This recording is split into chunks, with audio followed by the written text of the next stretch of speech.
I remember a brother, tough brother, practicing the deen, reads an ayah from the Quran directly, acts upon it. So he got married. His wife complained. She said, this guy, I don't know where he came from, what galaxy he was sent from. I can't do this. I can't live this way. She said, I'm losing it. I said, what happened, sister? Calm down. I thought she was one of those feminists who she doesn't like the ayat and the hadith, but I learned a lesson not to judge. At the end of that discussion, I was on the woman's side. She said, my parents came and knocked on the door. And the time that they knocked on my door, was it after Salatul Isha or was it dhuhr time? One of the times my parents came. And then my husband looked and he said, don't let them in. I said, why? He said to me, Allah said in the Quran. She said, what? She said, what did Allah say? She said, Allah subhanahu wa ta'ala, He said, من قبل صلاة الفجر وحين تضعون ثيابكم ومن بعد صلاة العشاء ثلاث عورات لكم. There's 3 times that you don't come to people's houses. Here, من قبل صلاة الفجر, before Fajr, dhuhr time and after Isha, which is true. Ayah does say that. She's saying, my mom, it's raining outside. She's at the door. He said, are we going to take Allah over your mom?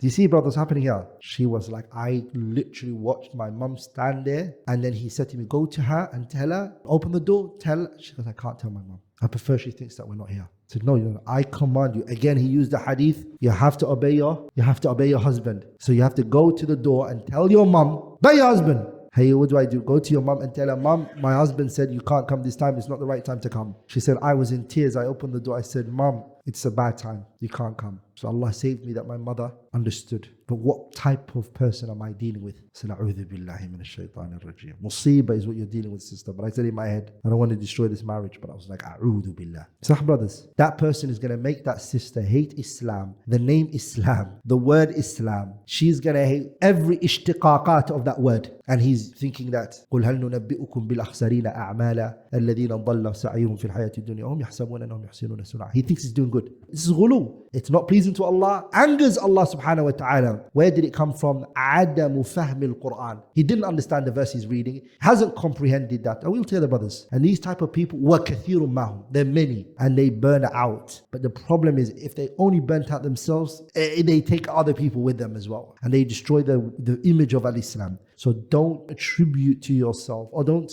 think to yourself that if a person is harsh and tough and rough, he's mashallah, sahibu haqq wa khayr, min ahli taqwa, baqiyatul salaf. Are we all together?